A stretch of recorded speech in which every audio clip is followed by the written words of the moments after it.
முத்தமிழ் முருகனுக்கு அரகரோகரா. இன்னைக்கு இந்த காணொலி பதிவுல நம்ம என்ன பார்க்க போறோம்னா, பதிவு திருமணம் சார்ந்த ஆன்மீக தகவல்களை தெரிந்து கொள்வோம். அன்பார்ந்த அடியார்களே, ஏதேனும் ஒரு வளர்ப்பிறையில் வரக்கூடிய சுபதினத்தில் தாராளமாக பதிவு திருமணத்தை வைத்துக் கொள்ளலாம் என்று சொல்லப்பட்டு வருகின்றது. அடுத்ததாக பதிவு திருமணத்திற்குரிய பத்திரங்களை அவரவர் குலதெய்வத்தினுடைய பாதத்தில் வைத்து பூஜை செய்து அதன் பிறகு சமர்ப்பித்து வருவது கூடுதல் நன்மையை தரும் என்று சொல்லப்பட்டு வருகின்றது.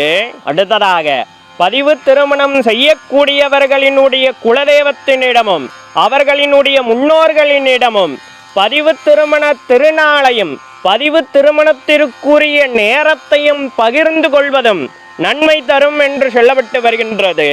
அடுத்ததாக பதிவு திருமணத்திற்கு பிறகு அவரவர் குலதெய்வத்திற்கு பிரியமான படையல்களை படைத்து வழிபட்டு வருவதும் சிறந்த பலன் தரும் என்று சொல்லப்பட்டு வருகின்றது.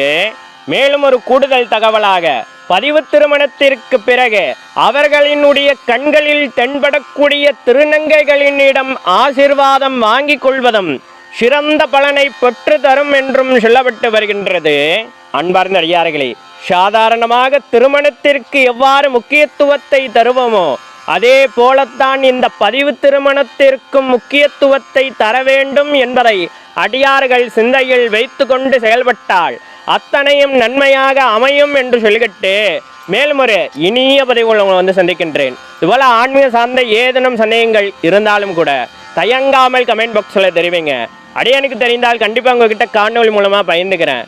நமது தமிழ் வேதம் 92 சேனல் இன்னும் சப்ஸ்கிரைப் பண்ணாத அடியார்கள் மறவாமல் சப்ஸ்கிரைப் பண்ணி பக்கத்தில் இருக்கிற பெல் பட்டன் நம்பிட்டு ஆல் ஆப்ஷன் தட்டிங்கன்னா நாங்கள் பதிவு செய்கிற ஒவ்வொரு காணொலி பதிவும் உங்களை வந்து அடையும்.